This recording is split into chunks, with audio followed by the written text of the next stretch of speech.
खूप छान चित्र काढली आहेत आणि चित्र काढल्यापेक्षाही जास्त चांगलं काम काय केलंय माहितीये का?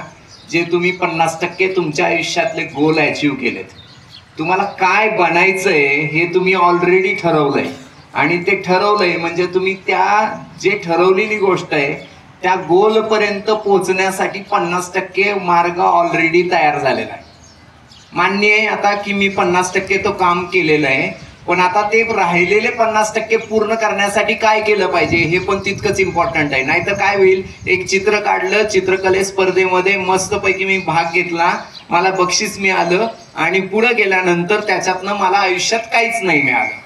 बरोबर आहे? तर असं नाही घडलं पाहिजे. मग जर असं नाही घडलं पाहिजे तर जी लोक, म्हणजे आता इथं एकाने लिहिलंय की मी धोनीचा फॅन आहे किंवा धोनी माझं काळीज आहे असं सुद्धा लिहिलंय एकाने. तर थोडक्यात काय, तर हे जे काय आहे गंमत, तर ते जर त्याच पद्धतीचं काम व्हायचं असेल तर धोनी काय करतो किंवा विराट कोहली काय करतो, तर तो कसा बनला ते पण शोधता आलं पाहिजे. एक विराट कोहलीचा व्हिडिओ आहे, तो व्हिडिओमध्ये तो सांगतो की मी ज्यावेळी क्रिकेट मॅच खेळायला जातो आणि मी 100 रन करणार ठरवतो, त्यावेळी त्याच्या अगोदर मी 2 महिने मी कसे 100 रन करणार हे उठता बसता जिम मध्ये असताना जेवत असताना सारखं बघत राहतो, म्हणजे व्हिज्युअलाइज करतो. मग तीच गोष्ट आपल्याला करायची आहे. तर आता काय करायचंय, तर हे सगळे कार्ड्स तुम्हाला प्रत्येकाला परत मिळणार आहेत, तुम्ही जे जे चित्र काढलेत ते, आणि ते सगळे चित्र आपापले घरी घेऊन जायचे आहेत आणि घरी नेल्यानंतर तुम्ही जे चित्र काढलेली बाजू आहे ती तुम्हाला, तुम्ही ज्या ठिकाणी दररोज आरशामध्ये स्वतःला बघता त्याच्या शेजारी चिटकून टाकायची. लक्षात आलं का? तुम्हाला काय करायचंय, हे चित्र तिथं नेऊन चिटकवायचंय तुमच्या खोलीमध्ये, ज्या खोलीमध्ये तुम्ही सारखे असता. म्हणजे काय होईल, तर तुम्हाला ते दररोज दिसायला लागेल की माझं स्वप्न हे बनायचंय आणि ते स्वप्न मी दररोज जगलं पण पाहिजे.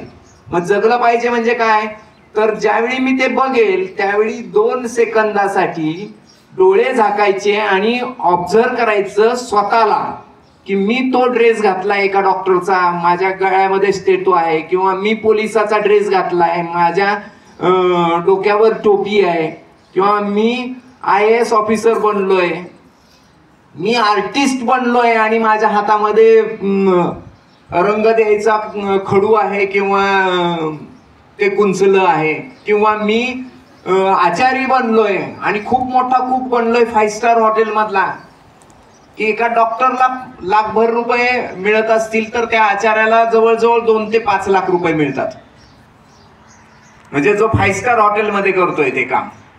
तर याचा अर्थ असा आहे की कोणीही खूप मोठं फील्ड आणि छोटं फील्ड नाहीये. तुम्हाला जे बनायचंय ना त्यातलं टॉपचं बनता आलं पाहिजे. त्यामध्ये तुम्हाला पैसाही मिळेल, आनंदही मिळेल, सुखही मिळेल आणि प्रसिद्धीही मिळेल. त्यामुळं तुम्ही काय बनायचंय, मला ट्रॅक्टर ड्रायव्हर बनायचंय ना, तर ट्रॅक्टर ड्रायव्हर पण बनवू शकतो, पण ट्रॅक्टर ड्रायव्हर असा ट्रॅक्टर ड्रायव्हर बनला पाहिजे की ज्याचं नाव सगळ्या महाराष्ट्रात झालं पाहिजे. लक्षात आलं का? मग ते केव्हा होऊ शकतं, त्यामध्ये सगळ्यात जास्त एक्सपोर्ट व्हायचंय. मग दररोज मी ट्रॅक्टर चालवला पाहिजे डोळे झाकून. लक्षात आलं का? मला डोळे झाकून दररोज ट्रॅक्टर चालवताना दिसला पाहिजे, तरच मी ते अचीव करणार आहे. जी गोष्ट विराट कोहली करतो किंवा जे टॉपची लोक करतात ते सगळे ह्या गोष्टी करतात की त्यांना जे हवंय, जे बनायचंय ते बनण्यासाठी ते दररोज तसं जगतात. आणि ज्यावेळी ते स्वतः दररोज तसं जगतात त्यावेळी त्याचे रिझल्ट दिसायला चालू होतात. म्हणजे आता पहिली स्टेप काय केली तुम्ही पूर्ण, की तुमचं स्वप्न फिक्स केलं, 50% तुम्ही ते अचीव केलं. आता राहिलेल्या 50% आपल्याला जर ते अचीव करायचं असेल तर काय करावं लागेल, त्या चित्राला चिटकवायचंय. हे दुसरं काम केलं. तिसरं काम काय करायचंय, तर डोळे झाकून दररोज व्हिज्युअलाइज करायचंय. दररोज 5 मिनिट त्या चित्राकडे बघत राहायचंय आणि डोळे झाकून विचार करायचाय किंवा मनन चिंतन करायचंय किंवा डोळ्यापुढे ते चित्र आणायचंय की मी ते झालेलो आहे म्हणून, मी ते झालेलो आहे किंवा मी ते झालेली आहे म्हणून.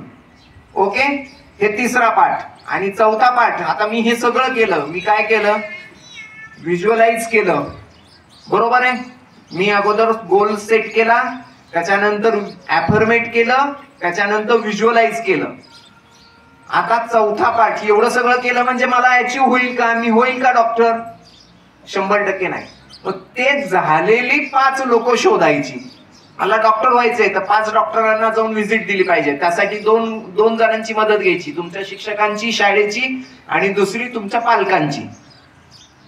जर मला आर्टिस्ट व्हायचंय तर ऑलरेडी शाळा तुमच्यासाठी बरीच मेहनत करतेय, बारबोले सरांना ऑलरेडी बोलवतीये. मी हे पण बघितलं की चित्रामध्ये 2-4 मुलांनी लिहिलंय मला बारबोले सरांसारखं आर्टिस्ट व्हायचंय.